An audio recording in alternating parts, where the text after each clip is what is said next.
আল-ইয়াওমা নাখতিমু আলা আফওয়াহিহিম, আজ আমি তাদের মুখে মোহর মেরে দিব। ওয়া তুকাল্লিমুনা আইদিহিম, তাদের হাত আমার সাথে কথা বলবে। ওয়া তাশহাদু আরজুলুহুম বিমা কানু ইয়াকসিবুন, তাদের পা সাক্ষী দিবে তারা কি কি করছে।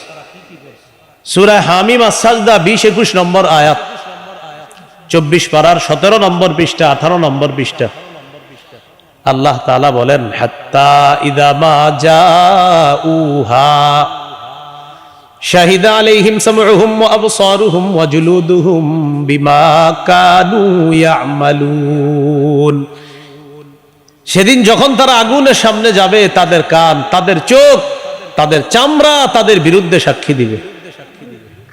ওয়াকালু লিজুলুদিহিম লিমা শাহিদতুম আলাইনা, তারা সেদিন চামড়াকে বলবে, কিরে চামড়া, তুইও সাক্ষী দিলি আমাদের বিরুদ্ধে। চামড়াকে বলবে মানুষ, বা আপনি আপনার চামড়াকে বলবে, ও চামড়া তুই আজকে সাক্ষী দিলি আমার বিরুদ্ধে।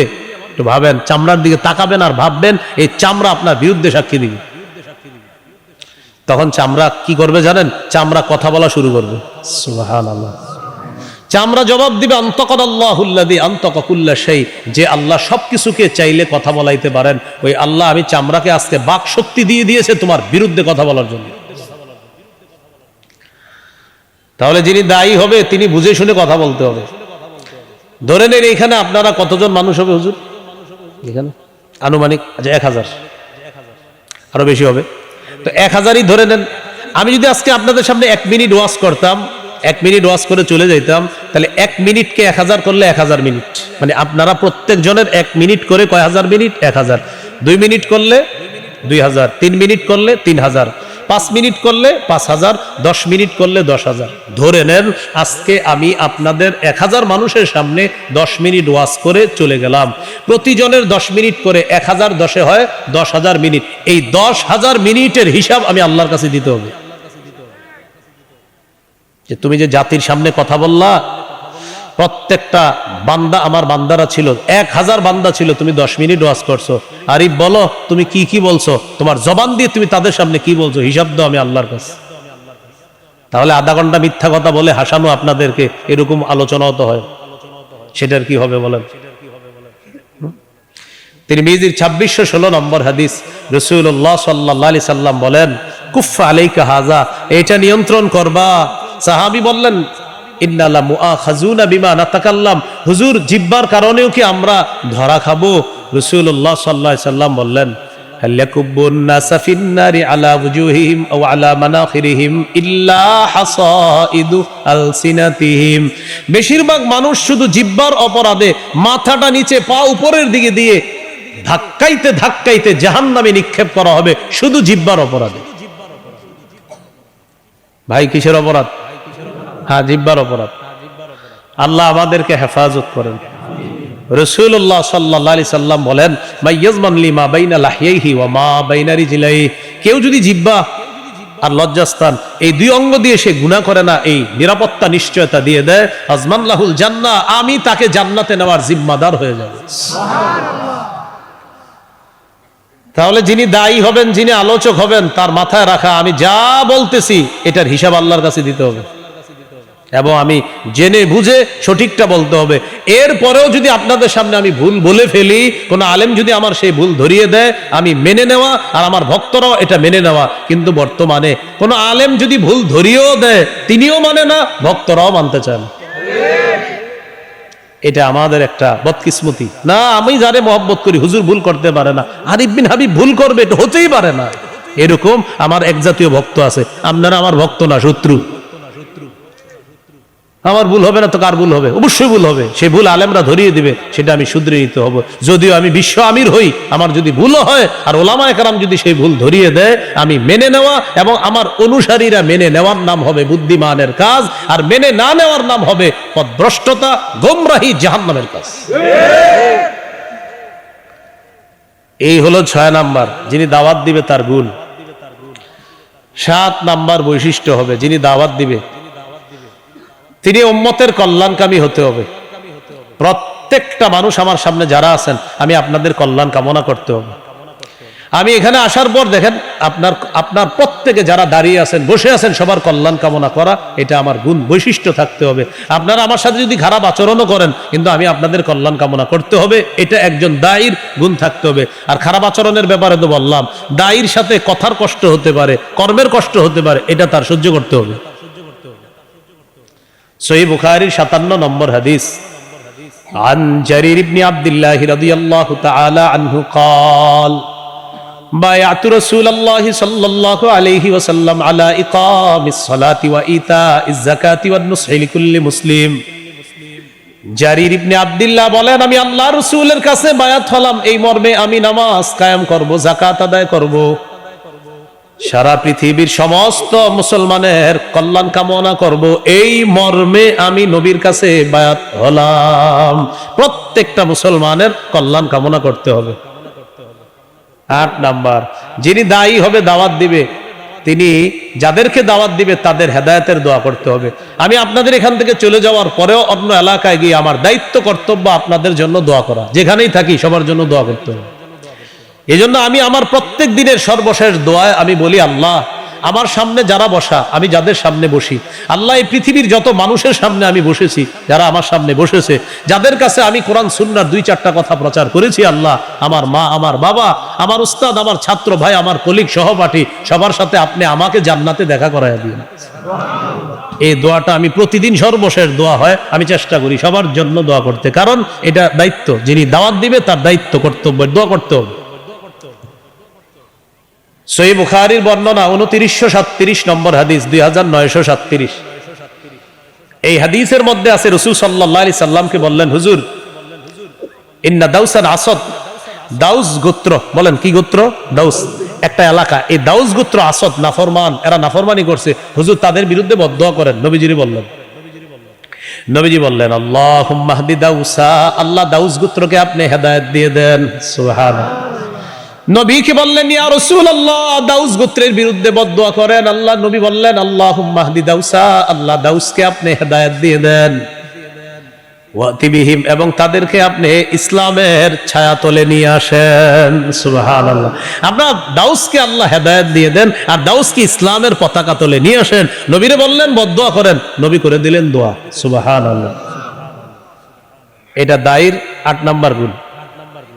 বুখারীর বর্ণনা, মুসলিমেরও বর্ণনা, তায়েফের ময়দানে রক্তাক্ত করার পর পড়ে আছে আম্মাজান আয়েশা সিদ্দিকা রাদিয়াল্লাহু তাআলা আনহাকে বলেন, আয়েশা আমি তো বেহুশ, হঠাৎ হুশ ফিরে আসার পর দেখি ফাইদা আনা বিকাদলিত তাআলিম, আমি এক জায়গায় উপরের দিকে তাকাইলাম, তাকায় দেখি জিবরিল আমিন আমাকে তার ডানা দিয়ে ছায়া দিয়ে রাখছে।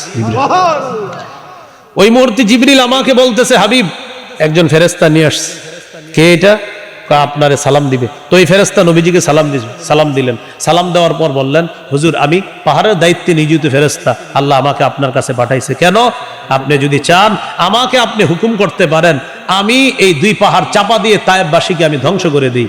রাসূলুল্লাহ সাল্লাল্লাহু আলাইহি সাল্লাম বললেন, লা বাল আরজু আইয়ুখরিজাল্লাহু মিন আসলাবিহিম মান ইয়াবুদুল্লাহ লা ইউশরিকু বিহি শাইআ।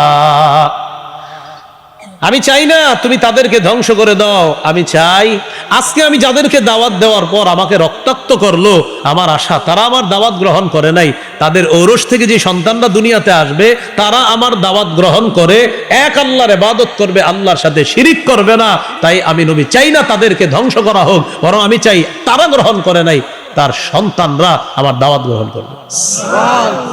এটা 8 নাম্বার বৈশিষ্ট্য দায়ী, আলোচক, খতিব, মুবাল্লিগ, ইসলাম প্রচারক তাদের। 9 নম্বর বৈশিষ্ট্য, দায়ী যিনি হবেন, আলোচক যিনি হবেন, তিনি যা বলবেন। আর কারো ফোন টোন আছে? চালু, সবার শুরু হয়েছে মনে হয়, এখন মাঠেও শুরু হয়েছে। তো 9 নাম্বার, যিনি দাওয়াত দিবেন তিনি যা বলবেন ওই অনুযায়ী তিনিও আমল করবেন, ওই অনুযায়ী তিনিও আমল করবেন। সূরাতুস সফফি 2-3 নম্বর আয়াতে আল্লাহ বলেন, ইয়া আইয়ুহাল্লাযীনা আমানু লিমা তাকুলুনা মা লা তাফআলুন, হে ঈমানদারগণ এমন কথা কেন বলো যা নিজেরা করো না। কাবুরা মাকতান ইনদাল্লাহ, আন তাকুলু মা লা তাফআলুন।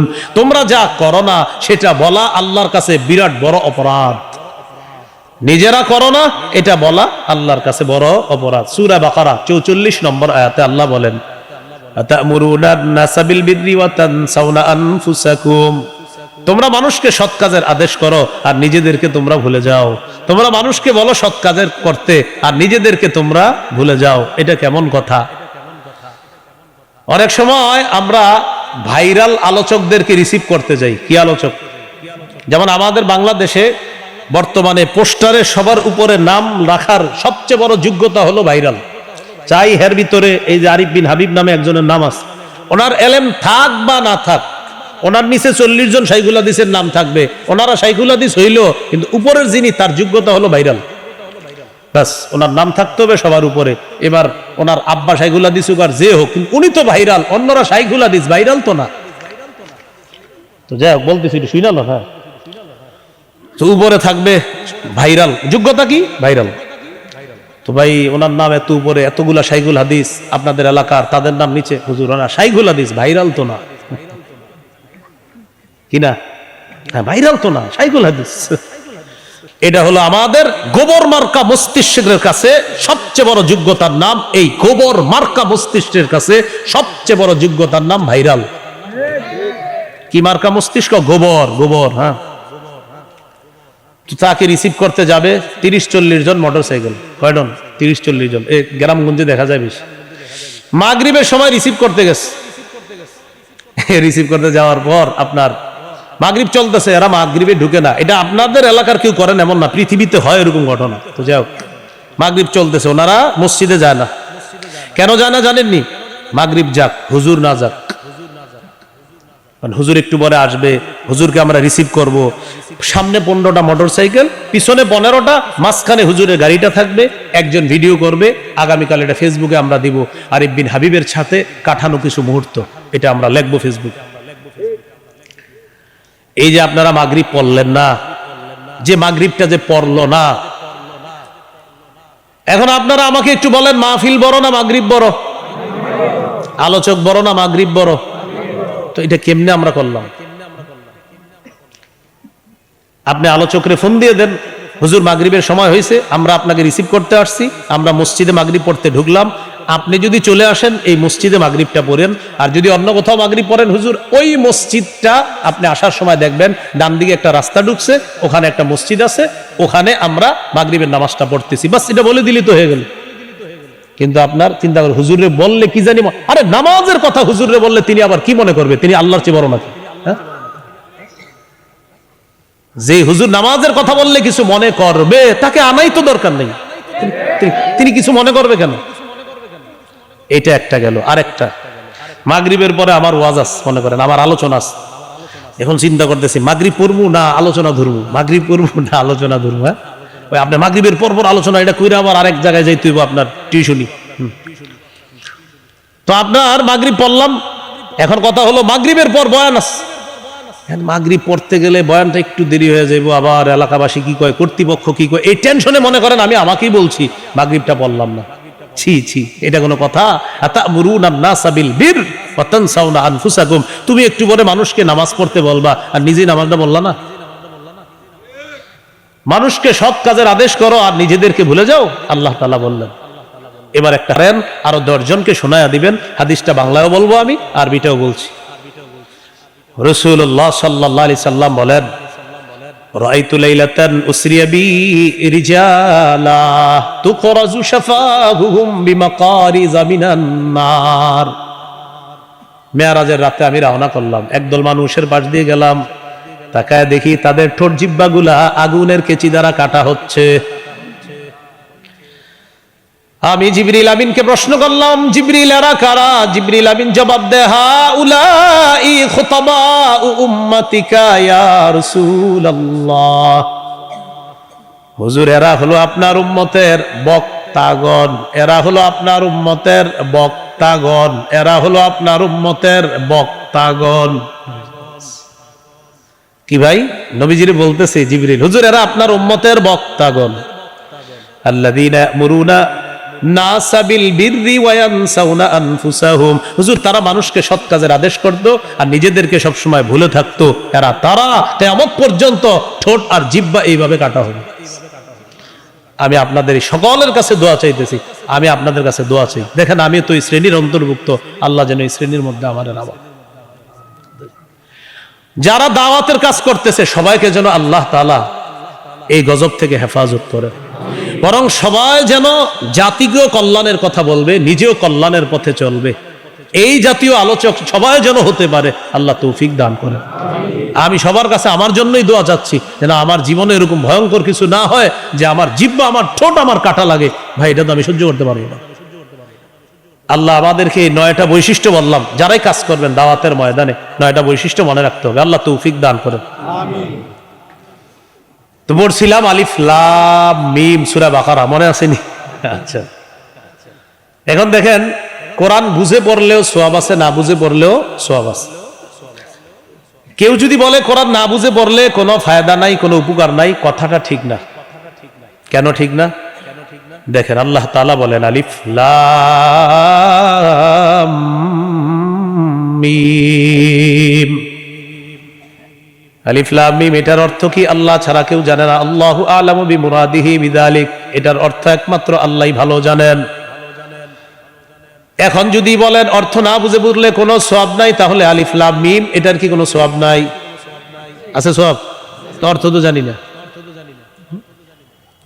আলিফ লাম মিম এটার অর্থ জানি তো সওয়াব আসেনি, তো অর্থ না জানলে না বলে লাভ নাই। অর্থ না জানলে না বলে আপনি লাভ নাই বললেন, তো অর্থ না জানলে যদি লাভ না থাকে তো আলিফ লাম মিমের কি হবে সেটা বলেন। তিরমিজির হাদিস 2910 নম্বর হাদিস, قال رسول الله صلى الله عليه وسلم من قرأ حرفا من كتاب الله فله به حسنة والحسنة بعشر أمثالها। নবীজি বলেন, কোরআনের একটা অক্ষর যদি কেউ তেলাওয়াত করে সাথে সাথে তার আমলনামায় 10টা নেকি লিপিবদ্ধ হয়ে যায়।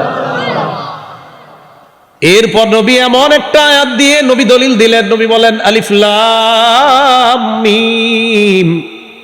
নবী বলেন লা আকুলু আলিফ লাম মিম হারফুন। আমি নবী বলছি না আলিফ লাম মিম পুরাটা একটা অক্ষর, এমনটা বলি না। বরং আলিফুন হারফুন ওয়া লামুন হারফুন ওয়া মিমুন হারফুন, আরিফ একটা অক্ষর, লাম একটা অক্ষর, মিম একটা অক্ষর। আলিফ লাম মিম কারো মুখ থেকে যদি উচ্চারণ হয়, যদিও অর্থ জানি না, সাথে সাথে তার আমলনামায় 30টা নেকি লিপিবদ্ধ করে দেওয়া হয়। তাহলে অর্থ না বুঝে পড়লেও সওয়াব আছে। বাকি সবাইকে উৎসাহিত করব, অর্থ বোঝার চেষ্টা করব। বলেন ইনশাআল্লাহ। বয়স্ক শিক্ষা, কোরআন শিক্ষা হয় এখানে। আমি বয়স্ক শিক্ষা মাদ্রাসার মোতায়েম সাহেবকে বলবো, আপনি কোরআন শিখানোর পাশাপাশি তাদেরকে অন্তত আলামতারা থেকে নিয়ে নাস পর্যন্ত সূরাগুলোর অনুবাদও শিখিয়ে দেন। মহিলাদেরও বয়স্ক শিক্ষা এখানে আছে, মা বোনদেরকেও আপনারা আলামতারা থেকে অন্তত নাস পর্যন্ত অনুবাদ শিখান। লাভ হবে কি? তিনি যখন নামাজে দাঁড়াবে, দাঁড়ানোর পর আউযুবিল্লাহর অনুবাদও পারে, বিসমিল্লাহর অনুবাদ পারে, আলহামদুলিল্লাহি রাব্বিল আলামিন পুরা সূরার অনুবাদ পারে। এরপর পড়তেছে আলাম তারা কাইফা ফাআলা রাব্বুকা বিআসহাবিল ফিল, পুরা সূরার অনুবাদ পারে। অনুবাদ একদিক দিয়ে মুখে পড়তেছে আর অন্তরে অনুবাদ মনে পড়তেছে। ইবলিস ধোঁকা দেওয়ার সুযোগ পাইতেছে না। 4 রাকাত নামাজে ফাতিহাও পড়লো, সূরাও মিলাইলো, অনুবাদগুলোও তিনি পারে। রব্বানা লাকাল হামদের অনুবাদও পারে, সুবহানা রাব্বিয়াল আযীমের অনুবাদ পারে, সুবহানা রাব্বিয়াল আলার অনুবাদ পারে, আত-তাহিয়াতুর অনুবাদ পারে, আল্লাহুম্মা সাল্লি আলা মুহাম্মদ, আল্লাহুম্মা বারিক আলা মুহাম্মদ, এগুলার অনুবাদও পারে। পুরা নামাজ শেষ করবে আসসালামু আলাইকুম ওয়া রাহমাতুল্লাহ, এটারও অনুবাদ পারে। পুরা নামাজে ইবলিস ট্রাই করছিল আপনারে ধোঁকা দেওয়ার, বেচারা পারে নাই। কেন পারে নাই? কারণ আপনি একদিক দিয়ে পড়তেছেন, আরেক দিক দিয়ে আপনার দিলে চলতেছে ও আলাম তারার মানে এটা, লিইলাফির মানে এটা, সুবহানা রাব্বিয়াল আযীম আলা আমি বুঝতেছি, কলমের মধ্যে আপনার বুঝ আসতেছে, জবানে আপনি পড়তেছেন। ইবলিস ধোঁকা দেওয়ার চেষ্টা চালায়াও সালাম পর্যন্ত ধোঁকা দিতে পারে নাই। এই জন্য আলাম তারা থেকে কিছু সূরা আমরা শিখিয়ে দিব। বয়স্ক যারা আছে, এই মাশাআল্লাহ আমার আগে যিনি তেলাওয়াত করছে উনিও মনে হয় এই বয়স্ক মাদ্রাসার ছাত্র। হ্যাঁ, কত সুন্দর তেলাওয়াত করছে, তো বুঝারই উপায় নাই। এই যে একটু আগে যিনি তেলাওয়াত করছে উনি যে বয়স্ক মাদ্রাসা ছাত্র, আমি তো ভাবছি কোনো কারি সাহেব পড়তেছে, মানে কোনো কারি বলতে উনি পড়াশোনা করে একজন জেনুইন মাদ্রাসার কারি সাহেব, আমি এটাই ভাবছি। পরে হুজুর এসে বলতেছে, হুজুর উনি কিন্তু আমাকে বয়স্ক মাদ্রাসার ছাত্র। সুবহানাল্লাহ। তো মাশাআল্লাহ, আল্লাহ তাআলা তাকে সহ আরো যারা এরকম বয়স্ক মাদ্রাসায় আছেন সকলকে যেন সুন্দরভাবে কোরআন তেলাওয়াত করতে পারেন, আল্লাহ তৌফিক দান করেন, আমিন। এইগুলো আলিফ লাম মিম। এরপরে আল্লাহ বলেন, যালিকাল কিতাবু লা রাইবা ফীহ, এই কিতাব, এটার মধ্যে কোনো সন্দেহ নাই, এই কিতাব যে আল্লাহর পক্ষ থেকে, এতে কোনো সন্দেহ নাই। সূরা ইউনূসের 37 নম্বর আয়াতে আল্লাহ বলেন, ওয়ামা কানা হাযাল কুরআনু আন ইফতারা মিন দুনিল্লাহ ওয়ালাকিন তাসদীকাল্লাযী বাইনা ইয়াদাইহি ওয়া তাফসীলাল কিতাবি লা রাইবা ফীহি মির রাব্বিল আলামিন। আল্লাহ তাআলা বলেন, এই কোরআন কারো থেকে বানানো নয়, এটা আল্লাহ ছাড়া কারো থেকে তৈরি করা না, বরং এটা আল্লাহর পক্ষ থেকে কিতাব। এই কিতাব তার আগের যতগুলা আসমানি কিতাব আছে সবগুলা কিতাবকে সত্যায়ন করে হলো আল কোরআন। এই কোরআন তার পূর্বের যত কিতাব আছে সব কিতাবগুলার ব্যাখ্যা দেয়, এটা হলো আল কোরআন। এরপর আল্লাহ বলেন, লা রাইবা ফীহি মির রাব্বিল আলামিন, এই কোরআন রবের পক্ষ থেকে নাজিলকৃত কিতাব, এতে কোনো সন্দেহ নেই। এই হলো যালিকাল কিতাব লা রাইবা ফীহি। সূরা বাকারা 23 নম্বর আয়াত, এক পারা 3 নম্বর পৃষ্ঠা আছে। দেখেন আল্লাহ কি বলেন, ওয়া ইন কুনতুম ফি রাইবিম মিম্মা নাযালনা আলা আবদিনা ফাতু বিসূরাতিম মিন মিথলি, যদি তোমরা সন্দিহান হও আমার নবী মুহাম্মদ সাল্লাল্লাহু আলাইহি সাল্লাম আমার বান্দার উপরে যে কোরআন আমি নাজিল করেছি এই ব্যাপারে যদি সন্দিহান হও, তাহলে কোরআনের সূরার মতো একটা সূরা বানায়া দেখা দাও। পারবে? বলেন সবাই, পারবে? পরের পৃষ্ঠায় এক পারা 4 নম্বর পৃষ্ঠা সূরা বাকারার 24 নম্বর আয়াতে আল্লাহ বলতেছেন, ফাইল্লাম তাফআলু, যদি তোমরা কোরআনের মতো একটা সূরা বানাতে না পারো, কি বলছে? যদি বানাতে, সাথে সাথে বলতেছে ওয়ালান তাফআলু, আর শোনো কিছুতে পারবাও না। সুবহানাল্লাহ, আল্লাহ বলে দিচ্ছে ফাইল্লাম তাফআলু, যদি না পারো, এই শোনো ওয়ালান তাফআলু, পারবাও না। কি বলছে? যদি না পারো, সাথে সাথে কি বলতেছে? কিছুতে পারবাও না। ফাত্তাকুন নারাল্লাতী ওয়াকুদুহান নাসু ওয়াল হিজারা, তাহলে ওই আগুনকে ভয় করো যে আগুনের জ্বালানি হলো মানুষ এবং পাথর। তাহলে এই কোরআনে কোনো সন্দেহ নেই। সূরা আলিফ লাম মিম আস-সাজদা 2 নম্বর আয়াতে আল্লাহ বলেন, আলিফ লাম মিম তানজিলুল কিতাবি লা রাইবা ফীহি মির রাব্বিল আলামিন। 21 পারা 14 নম্বর পৃষ্ঠার শুরুতে আছে সূরা আলিফ লাম মিম আস-সাজদা। আল্লাহ বলেন, এই কোরআন আল্লাহর পক্ষ থেকে নাজিলকৃত, কোনো সন্দেহ নাই এটা বিশ্বজগতের রব আল্লাহর পক্ষ থেকে নাজিলকৃত কিতাব আল কোরআন। সামনে যাই আমরা, পরে কি বলে আল্লাহ দেখেন, হুদাল্লিল মুত্তাকিন, কোরআন মানুষের জন্য হেদায়েত, মুত্তাকিদের জন্য হেদায়েত। একটু বলেন সবাই, বলেন কোরআন মুত্তাকিদের জন্য হেদায়েত। এবার বলেন তো, কয়েকবার বলেন কোরআন, আবার আবার, এবার থামেন। এখন এই কোরআনের হেদায়েতটা পাবেন কিভাবে? রমজানে 3 খতম পড়ে ইমাম সাহেবের কাছে লাইলাতুল কদরে দোয়া চাইবেন, হুজুর আমি 3 খতম কোরআন পড়ছি, একটু দোয়া করে দিয়েন। পরে কোরআনটা রাইখা দিবেন ঘরে, আবার আগামী রমজানে খুলবেন। আবার কি করবেন? আগামী রমজানে খুলবেন। তো এইভাবে আপনি হেদায়েত কামনা করবেন। কোরআন ডেলি পড়তে হবে, কোরআন থেকে হেদায়েত নিতে হবে, গ্রহণ করতে হবে। সূরা শুরা 52 নম্বর আয়াত 25 পারা 8 নম্বর পৃষ্ঠা আল্লাহ তাআলা বলেন, ওয়ালাকিন জাআলনাহু নূরা নাহদি বিহি মান নাশাউ মিন ইবাদিনা। আল্লাহ তাআলা বলেন, এই কোরআনকে আমি আলো বানিয়েছি, এই আলোর মাধ্যমে আমার বান্দাদের মধ্য থেকে যাকে চাই তাকে হেদায়েত দান করে দেই। তাহলে কোরআন আলো, কোরআনের এই আলো গ্রহণ করতে হবে, কোরআন থেকে হেদায়েত গ্রহণ করতে হবে। আল্লাহ তাআলা তৌফিক দান করেন। সূরা ইউনূস 57 নম্বর আয়াতে আল্লাহ বলেন, ইয়া আইয়ুহান নাস قد جاءتكم موعظة من ربكم হে লোক সকল, তোমাদের কাছে তোমাদের রবের পক্ষ থেকে ওয়াজ এসেছে। বলেন কি এসেছে? আবার বলেন। এই পুরা কোরআনটা ওয়াজ। সুবহানাল্লাহ। পুরা এই পুরা কোরআন ওয়াজ। এরপরে আল্লাহ বলেন ওয়া শিফাউল লিমা ফিস সুদূর, অন্তরের রোগের আরোগ্য এই কোরআন। শুধু অন্তরের রোগের আরোগ্য না, শারীরিক রোগেরও আরোগ্য কোরআন। সাহাবায়ে কেরাম এক জায়গায় গেছে, খাবার শেষ হয়ে গেছে, খ্রিস্টান পল্লীর কাছে গেছে, তাদেরকে বলল আমাদেরকে একটু মেহমানদারির ব্যবস্থা করা যায়? বলল না। তাদের লিডারে বিচ্ছু কামড় দিস, কামড় দেওয়ার পর কবিরাজ ডাক্তার ইত্যাদি আনে, কোনো কাজ হয় না। তারা বলা বলি করতে লাগলো মুসলমানদের কাছে যাই, দেখি কোনো ব্যবস্থা করা যায় কিনা। মুসলমানদের আমির সাহেবের কাছে এসে বলল আফিকুম রাকিম, তোমাদের মাঝে কোনো ঝাড়ফুঁক করে এমন কেউ আছে? আমির সাহেব বললেন হ্যাঁ আছে, আমি ঝাড়ফুঁক করি, আমি ঝাড়ফুঁক করতে পারি, আমি ফু দিতে পারি, কিন্তু ঝাড়ফুঁক করবো না। কি করবো না? কেন? খাবার চাইছিলাম, ব্যবস্থা করছো? তারা বলল তুমি যদি ফু দাও, যদি আমাদের লিডার ভালো হয়ে যায় 30টা বকরি দিব। কয়টা বকরি? তিনি গেলেন, যাওয়ার পরে কি যেন বললেন, পুরো লিডারের গায়ে ফু দিছে, ভালো হয়ে গেছে, বকরি 30টা পেয়ে গেছে। বকরি পাওয়ার পর সাহাবায়ে কেরামের মধ্যে বলা বলি করতে লাগলো আচ্ছা বকরি তো আনলাম, এখন খাওয়া যায় যাচ্ছে কিনা এই মাসালা তো জানি না, ফু দিয়ে যে বকরি আনলাম এখন খাওয়া যায় যাচ্ছে কিনা। রাসূলুল্লাহ সাল্লাল্লাহু আলাইহি সাল্লামের কাছে গেছে,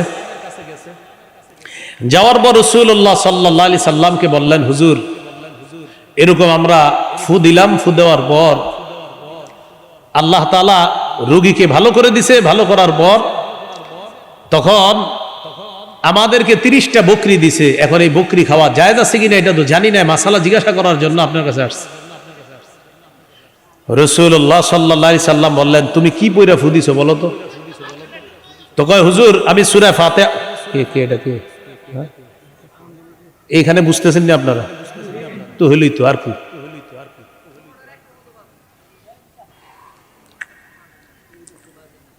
হয়রানের কোনো হয়রান লাইন বুঝে বিচ্ছিন্ন এটা